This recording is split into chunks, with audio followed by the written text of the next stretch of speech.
Hello class. हम लोग previous lecture में डिस्कस किए थे स्टूल एग्ज़ामिनेशन के बारे में, जहाँ पर हम लोगों ने कुछ माइक्रोस्कोपिक एग्ज़ामिनेशन, केमिकल एग्ज़ामिनेशंस के बारे में पढ़ा था और उसके बाद माइक्रो ऑर्गेनिज़म्स का पता कैसे लगाते हैं, कैसे उसके सिस्ट को देखते हैं। जैसे कि बहुत सारे टाइप के पैरासाइट्स होते हैं स्टूल सैंपल में।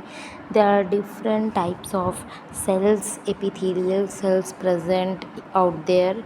तो इसका पता हम किस तरीके से वेट माउंट के थ्रू लगाते हैं जिसमें मैंने आपको बताया था कि एक नॉर्मली हम सॉल्यूशन बनाते हैं सलाइन का, जिसमें हम मार्फोलॉजी और ये सारी चीज़ें देखते हैं, और एक हम बनाते हैं ल्यूगल्स आयोडीन। और ल्यूगल्स आयोडीन का जो वेट अमाउंट बनाते हैं उसमें हम लोग देखते हैं अबाउट मार्फोलॉजी ऑफ सिस्ट के बारे में हमको ईज़िली पता चल जाता है कि वो सिस्ट कौन से पैरासाइट की है। यानी कि क्योंकि बहुत सारे विचरेरिया बैनक्रॉफ्टी है, एस्कैरिस है, बहुत से टाइप के जो है पिनवर्म, हुकवर्म्स स्टूल सैंपल के अंदर में प्रेजेंट रहते हैं। नेक्स्ट उसके बाद में हम लोग यहाँ पर पढ़ेंगे कुछ प्रिजर्वेटिव्स के बारे में कि अगर फिक्सेटिव या प्रिजर्वेटिव का यूज़ हम कर रहे हैं सैंपल में, तो उस प्रिजर्वेटिव से फिर हम कौन कौन से टेस्ट स्टूल एग्ज़ामिनेशन के परफॉर्म कर सकते हैं। ठीक है, तो सबसे पहले यहाँ पर फॉर्मेलिन है। फॉर्मेलिन 10% का यूज़ हम करते हैं स्टूल के सैंपल को प्रिजर्व करने के लिए, जिसके लिए हम वेट माउंट का यूज़ करते हैं। वेट माउंट्स जब भी हमको बनाना हो, चाहे वो सलाइन का हो चाहे वो आयोडीन का हो, हम फॉर्मेलिन सॉल्यूशन का यूज़ करते हैं स्टूल सैंपल को प्रिजर्व करने के लिए। अगर हमें एलाइज़ा का टेस्ट परफॉर्म करना हो, एलाइज़ा बेसिकली हम कब करेंगे, कुछ टाइप के माइक्रो ऑर्गेनिज़म के एंटीबॉडीज़ या फिर एंटीजन उस सैंपल के अंदर प्रेजेंट है या नहीं है, इसको देखने के लिए हम एलाइज़ा टेस्ट परफॉर्म करते हैं। क्रोमोट्रोप स्टेन भी हम करते हैं माइक्रोस्पोरिडिया के लिए। माइक्रोस्पोरिडिया को देखने के लिए भी हम 10% फॉर्मेलिन एज आ फिक्सेटिव यूज़ करते हैं। अगला है हमारा फॉर्मेलिन एथाइल एसीटेट कंसंट्रेशन। ठीक है, फॉर्मेलिन एथाइल एसीटेट कंसंट्रेशन का यूज़ हम कब करेंगे, उसका यूज़ हम करेंगे वेट अमाउंट्स के लिए, डायरेक्ट अमाउंट के लिए। जब भी हमें ZN स्टेन परफॉर्म करनी पड़े स्टूल की, उसके लिए कर सकते हैं डायरेक्ट इम्यूनोफ्लोरेसेंस से। जब हमें फ्लोरेसेंट माइक्रोस्कोपी करनी हो तब भी हम फॉर्मेलिन एथाइल एसीटेट कंसंट्रेशन का यूज़ कर सकते हैं। उसके बाद में सैफ्रानिन स्टेन के लिए भी हम यूज़ कर सकते हैं इस माउंट को। कुछ स्पेसिमेन हैं जिनको PVA फिक्सेटिव के फॉर्म में भी यूज़ करते हैं। PVA क्या है, एक टाइप का फिक्सेटिव एजेंट है जो कि स्पेसिमेन के अंदर के जो सिस्ट, ओवा या प्रोटोजोआ प्रेजेंट है उनको फिक्स करता है। ठीक है, यहाँ पर ट्राइक्रोमस्टेन यूज़ करते हैं हम प्रोटोजोआ सैंपल के लिए। नेक्स्ट है नेक्स्ट हम लोग को एक टेस्ट पढ़ना है यहाँ पर एथाइल एसीटेट कंसंट्रेशन का preparation. Ethyl acetate concentration preparation हम कैसे करते हैं और इसका क्या यूज़ होता है, इसके बारे में हम लोगों को पढ़ना होता है। ठीक है, तो यहाँ पर ये क्यों पढ़ना है, ताकि हम कंसंट्रेटेड जो स्पेसिमेन है उसके अंदर कौन कौन सी चीज़ें प्रेजेंट हैं इनके बारे में जान सकें। इसकी रिक्वायरमेंट के लिए स्टूल सैंपल 10% फॉर्मेलिन है, ठीक है, यूज़ किया जाएगा। एथाइल एसीटेट है, सेंट्रीफ्यूज ट्यूब्स हैं, गॉज हैं एंड सेंट्रीफ्यूज मशीन का यूज़ करते हैं, ठीक है। कैसे ये टेस्ट परफॉर्म करेंगे, इसकी प्रिंसिपल क्या है, तो यहाँ पर स्टूल को हम फॉर्मेलिन के साथ में मिक्स करेंगे। सबसे पहले गॉज जो है हमारा, गॉज की हेल्प से इसको फ़िल्टर करेंगे। जो फ़िल्ट्रेट निकलेगा उसको एथाइल एसीटेट ऐड करेंगे उसमें, इसको शेक करेंगे, सेंट्रीफ्यूज करेंगे 5 to 10 मिनट्स के लिए, और सेंट्रीफ्यूज करने के बाद में इसमें जो लेयर्स फॉर्म होंगी 4 लेयर्स बनेंगी, ठीक है। तो अपर लेयर को, जितने भी लेयर्स हैं 3 अपर लेयर्स को हम डिस्कार्ड करें। जो भी इसका सेडिमेंट बचेगा उस सेडिमेंट का यूज़ हम करना है टेस्ट के लिए।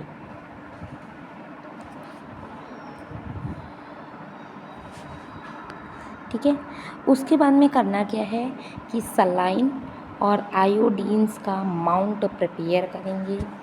सलाइन आयोडीन माउंट प्रिपेयर करने के बाद में उसी स्पेसिमेन का, ठीक है, जो हमने यूज़ किया है उसी का दोबारा से saline and iodine mount prepare करके उसकी माइक्रोस्कोपी करेंगे। फिर इसकी माइक्रोस्कोपी में हमें जो भी चीज़ें प्रेजेंट होंगी, कोई ओवा है, कोई सिस्ट है, कोई एपिथेलियल सेल्स हैं, इनका पता चल जाता है। Occult blood test. Occult blood test किस तरह से परफॉर्म करेंगे, इसका प्रिंसिपल क्या है, ये हिडन ब्लड को सैंपल में बताता है, ठीक है। इसके बारे में हम लोगों ने डिस्कस किया था प्रीवियस क्लास में कि ये हिडन ब्लड अगर प्रेजेंट है, यानी कि हमें नेकेड आई से नहीं दिख रहा है ब्लड, बट वो प्रेजेंट है, तो उसको हम आराम से डिटेक्ट कर सकते हैं।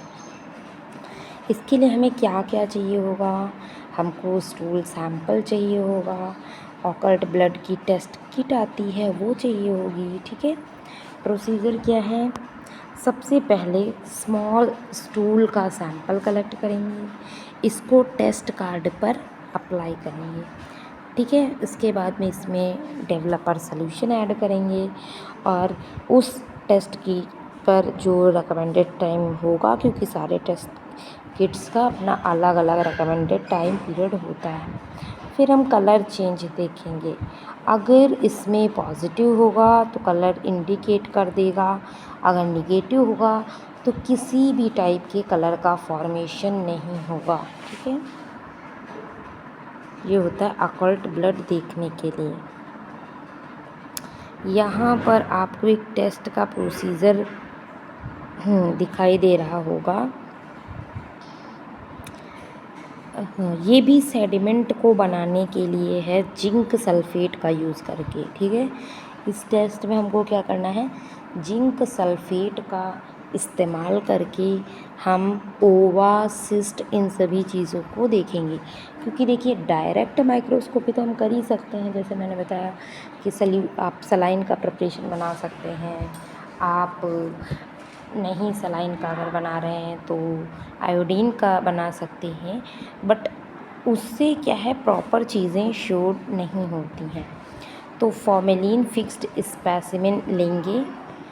यहाँ पर हम 1 ml स्पेसिमेन को टैप वाटर के साथ में मिक्स करेंगे, ठीक है। फिर फनल की हेल्प से, गॉज पेपर की हेल्प से इसको छानेंगे, यानी ट्यूब में, ठीक है।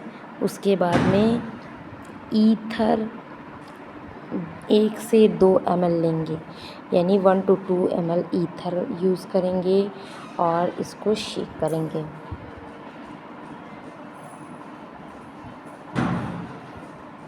ईथर मिलाने के बाद, शेक करने के बाद इसमें हम इसको पूरा वाटर से भर देंगे, पूरा ऊपर तक पानी। फिर इसको 45 सेकंड के लिए 2500 RPM पर या 2000 आरपीएम पर हम 1 मिनट के लिए क्या करेंगे, सेंट्रीफ्यूज करने के बाद में जो ऊपर का पोर्शन होगा वो हम फेंक देंगे, उसको डिस्कार्ड कर देंगे, ठीक है। और फिर से पानी डालेंगे दोबारा से 2.5 ml पानी दोबारा से इसमें डाल करके फिर से शेक करेंगे।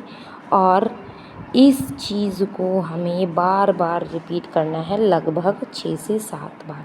यानी हमको ये चीज़ 6 से 7 बार करनी है कि हमने इसमें वाटर ऐड किया, सेंट्रीफ्यूज किया, ऊपर का पोर्शन फेंक दिया, फिर हमने वाटर पूरा फुल किया, शेक किया, फिर से हमने इसको जो है सेंट्रीफ्यूज किया और अपर का जो प्रेजेंट होता है पोर्शन उसको हमने डिस्कार्ड कर दिया।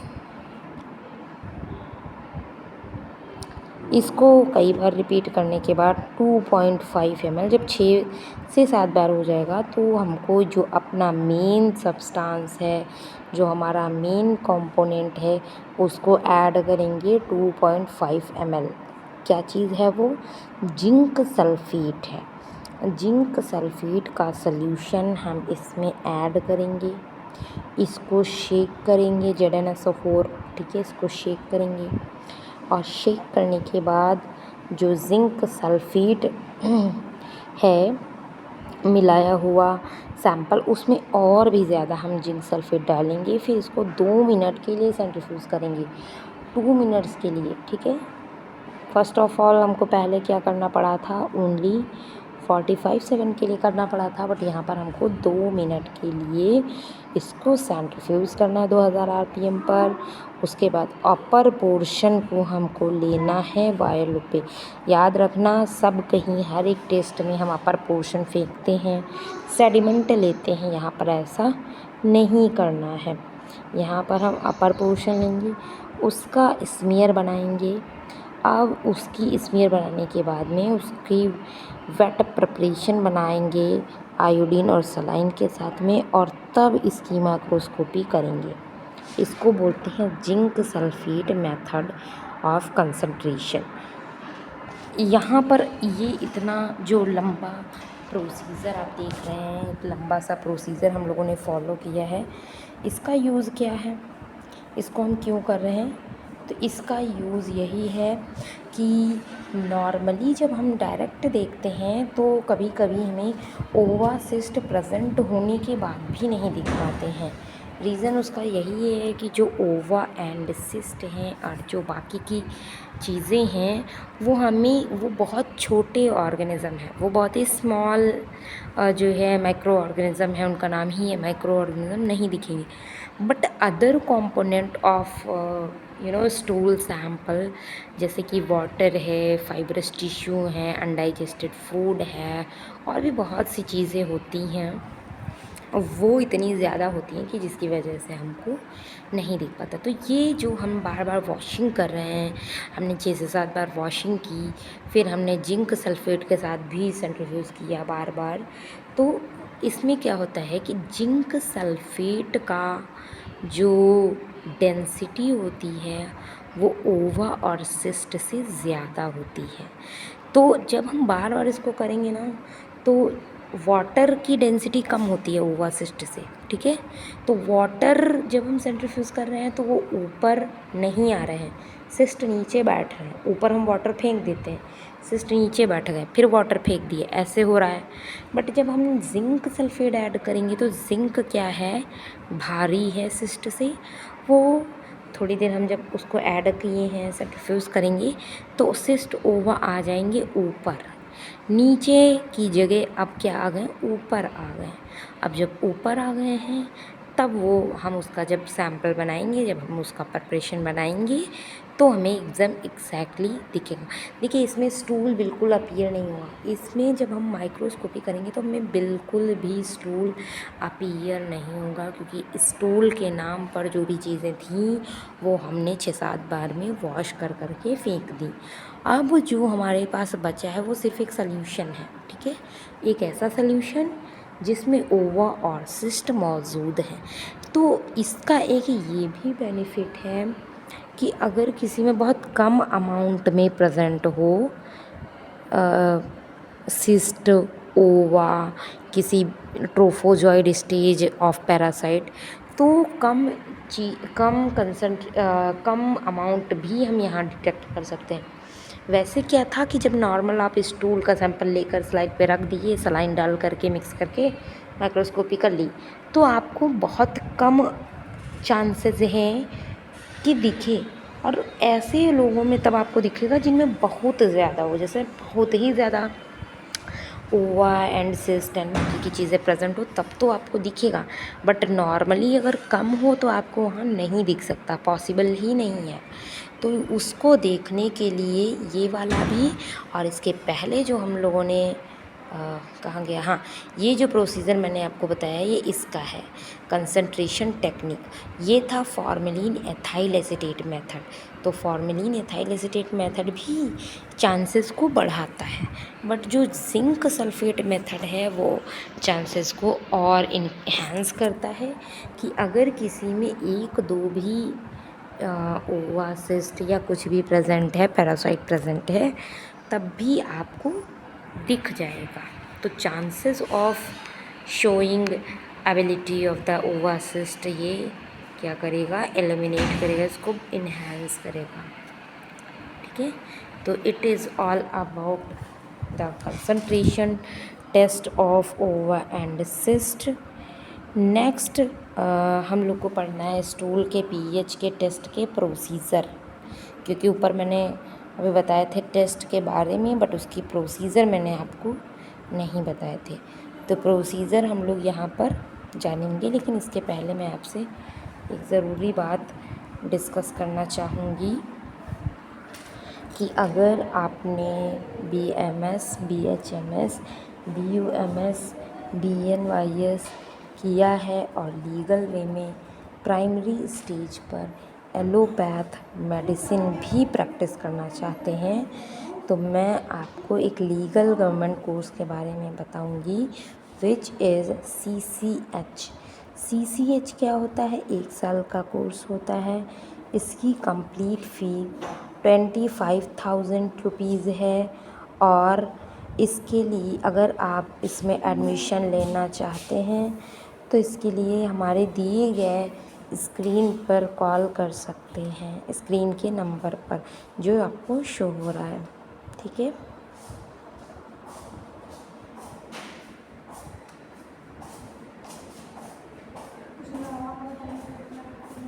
नेक्स्ट हम लोग को पढ़ना है stool pH test. Stool pH test क्या है, ये एसिडिटी को और एल्कलिनिटी को मेज़र करता है। ठीक है, एसिडिक इन्वायरमेंट है स्टूल का या एल्कलाइन इन्वायरमेंट है, क्योंकि ये भी कहीं ना कहीं हमारे डाइजेशन से रिलेटेड है कि अगर स्टूल के सैंपल का पीएच में ऑल्ट्रेशन आता है, मींस कोई ना कोई प्रॉब्लम अकर्ड है। ठीक है, अब इसका टेस्ट अगर हमें करना होगा तो हमें किन किन चीज़ों की रिक्वायरमेंट होगी, स्टूल सस्पेंशन चाहिए और पीएच पेपर या फिर पीएच मीटर। ठीक है, डिस्टिल वाटर के साथ में सस्पेंशन बनाएंगे हम। स्टूल को, डिस्टिल वाटर को आपस में मिक्स करके इसका सस्पेंशन बना लेंगे। पीएच पेपर की स्ट्रिप लेकर इसमें डिप करेंगे और कलर के अकॉर्डिंग देख लेंगे। ठीक है, लिटमस पेपर का भी यूज़ हम कर सकते हैं। ठीक है, तो हमारे पास एक मैचिंग चार्ट होगा, उस पर मैच करके हम देख लेंगे और रिकॉर्ड कर लेंगे। फीकल फैट टेस्ट, क्या कभी किसी सैंपल में बहुत ज़्यादा अमाउंट ऑफ फैट प्रेजेंट है उसकी जानकारी हमें देगा, क्योंकि नॉर्मली उतना ज़्यादा फैट प्रेजेंट नहीं होता है। अगर ज़्यादा फैट प्रेजेंट है विच मीन्स लीवर में कोई ना कोई प्रॉब्लम है, क्योंकि फ़ैट के एब्जॉर्प्शन के लिए सबसे ज़्यादा ज़रूरी जो चीज़ होती है वो होती है बाइल एसिड्स या बाइल। अगर बाइल प्रॉपर अमाउंट में लीवर नहीं बना पा रहा है तो फैट डाइजेस्ट तो होगा बट एब्जॉर्ब नहीं होगा, क्योंकि वहाँ पर बाइल नहीं है। तो अगर किसी का स्टूल बल्की है, फैट बहुत ज़्यादा प्रेजेंट है, तो इसका मतलब तो यही हो गया कि वहाँ पर अमाउंट ऑफ फैट अगर ज़्यादा है तो लीवर में कोई ना कोई प्रॉब्लम, या तो लीवर के बाइल डक्ट में ऑब्स्ट्रक्शन है जिसकी वजह से लीवर सिक्रीट नहीं हो पा रहा है प्रॉपर इंटेस्टाइन में। तो ये सारे फैक्टर्स यहाँ पर काम करते हैं, ठीक है। इसको करने के लिए सूडान थर्ड का यूज़ करते हैं। सूडान इज़ टेस्ट, ठीक है। सैंपल को स्टेन करने का एक मेथड होता है जो कि सिर्फ इसी के लिए यूज़ नहीं होता है। सूडान थर्ड या सूडान ब्लैक नाम का आता है, तो वो कई जगह यूज़ होता है। हमारे जब भी बात करें अगर साइटोलॉजिकल एनालिसिस में या हिस्टोलॉजिकल एनालिसिस में, हिस्टोलॉजिकल प्रोसीजर्स में यूज़ होता है, ठीक है। तो इसका ही यूज़ करके हम फैट को देख सकते हैं। और मेनली वहाँ पर भी जब यूज़ होगा हिस्टो की लैब में या साइटो की लैब में, वहाँ पर भी ये फ़ैट के ही कलर के लिए यूज़ होगा, फ़ैट को ही डिटेक्ट करने के लिए यूज़ होगा, ठीक है। ग्लास स्लाइड चाहिए, सूडान थर्ड स्टेन चाहिए हमको कवर स्लिप चाहिए और एक माइक्रोस्कोप चाहिए इसको देखने के लिए। प्रोसीजर क्या है, स्टूल स्लाइड पर रखेंगे, सूडान थर्ड की कुछ ड्रॉप्स हम डालेंगे, मिक्स करेंगे एप्लीकेटर की हेल्प से और एक कवर स्लिप रख देंगे। अब इसको 40x पे देखेंगे तो अगर स्टूल के अंदर फैट के ग्लोब्यूल्स होंगे, ठीक है, काफ़ी ज़्यादा अमाउंट में, तो वो वहीं पर आपको तुरंत ऑरेंज रेड कलर के शो हो जाएंगे। ऑरेंज रेड कलर के ड्रॉपलेट्स के फॉर्म में शो हो जाएंगे जो कि एक्सेस फैट को दिखाएंगे। यूजुअली क्या होता है कि फ़ैट नहीं प्रेजेंट होना चाहिए इतने ज़्यादा अमाउंट में, बट अगर प्रेजेंट है तो वो ऑरेंज रेड कलर के ड्रॉपलेट्स के फॉर्म में आपको दिख जाएगा। नेक्स्ट है स्टूल का कल्चर। स्टूल का कल्चर जैसे आप माइक्रोबायोलॉजी में कल्चर मीडिया पढ़े हुए होंगे और आपने देखा कि हर एक बैक्टीरिया को, फंगस को ग्रो कराने के लिए हमें कल्चर मीडिया की ज़रूरत होती है, हमें कल्चर की ज़रूरत होती है, हम उसको कल्चर करते हैं, ठीक है। तो स्टूल के सैंपल को कलेक्ट करेंगे, ठीक है। कल्चर मीडिया की यूज़ होगी। कल्चर मीडिया में अगर स्टूल की कल्चर करना हो तो हम मैकॉन्की अगार और XLD अगार का यूज़ करेंगे। एक इंक्यूबेटर भी हमको चाहिए होता है।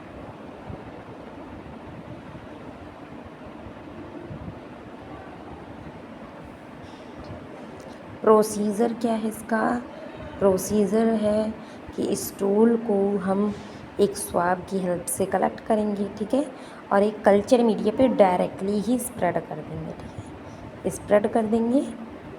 और स्प्रेड करने के बाद हम इसको 35 to 37 डिग्री पर ऑलमोस्ट 12 to 24 आवर्स है, ओवरनाइट बोलते हैं इसको, ओवरनाइट हम रख देंगे। अगर उसमें बैक्टीरिया या फंगस प्रेजेंट होगा तो उसकी ग्रोथ को हम नेक्स्ट मॉर्निंग, नेक्स्ट डे हम देख लेंगे, ठीक है। और कॉलोनी की मॉर्फोलॉजी को भी देख लेंगे, ठीक है। नॉर्मली जैसे स्टेफाइलो है तो येलो कलर की कॉलोनी इसको दिखाता है मैकॉन्की पर। नॉर्मली जो स्ट्रैप्टो है वो पिंक कलर की कॉलोनी इसको दिखाता है। तो इस तरह कलर किस कलर की कॉलोनी ग्रो हो रही है इसके बिहाफ पर हम देख लेंगे, ठीक है, कि कौन सा बैक्टीरिया है। ये पहचानना आपने माइक्रोबायोलॉजी में सीखना है। मे भी आपने पढ़ा होगा और नहीं पढ़ा होगा तो आगे की क्लासेस में पढ़ेंगे इसके बारे में, ठीक है। और अगर वैसे तो हम कॉलोनी देख करके ही पहचान लेंगे कि कौन सा बैक्टीरिया, कौन सा वायरस है। बट इसके अलावा अगर हमें नहीं समझ में आ रहा है तो उस कॉलोनी की हम ग्राम स्टेनिंग भी कर सकते हैं। वो कॉलोनी लेकर के उसकी स्लाइड बना लेंगे, स्लाइड प्रिपेयर कर लेंगे, और स्लाइड प्रिपेयर करने के बाद में हम आइडेंटिफिकेशन कर लेंगे बायोकेमिकल टेस्ट के हेल्प से। ग्राम स्टेन में हमें ये पता चल जाएगा कि पॉजिटिव है या निगेटिव। पॉजिटिव होगा तो और निगेटिव होगा तो हम बायोकेमिकल टेस्ट की हेल्प से देख लेंगे, जैसे कि कैटालेज टेस्ट है, ऑक्सीडेज टेस्ट है, कोगुलेज टेस्ट है। ये सब बहुत से वास्ट रेंज ऑफ बैक्टीरियाज में डिफ्रेंशिएट करते हैं, अलग अलग डिफ्रेंशिएट करके आपको बताते हैं। ठीक है, तो इसका हम यूज़ कर लेंगे आइडेंटिफिकेशन के लिए। तो ये रहा हमने कई टाइप के कंसंट्रेशन टेस्ट पढ़े, हमने और भी कई सारे फैट को देखने के लिए, ब्लड को देखने के लिए, ऑकल्ट ब्लड को देखने के लिए ढेर सारे हमने चीज़ों के बारे में जाना है आज की क्लास में। और भी बहुत कुछ चीज़ें पढ़नी हैं, खैर उतना ज़्यादा नहीं बचा है, अब थोड़ा ही बचा है, जैसे ओवा, पैरासाइट या कुछ ऐसे सब्सटेंसेस हैं अगर प्रेजेंट, उनके बारे में हम नेक्स्ट क्लास में पढ़ेंगे। आज की क्लास को यहीं तक रखते हैं। Okay, thank you everyone.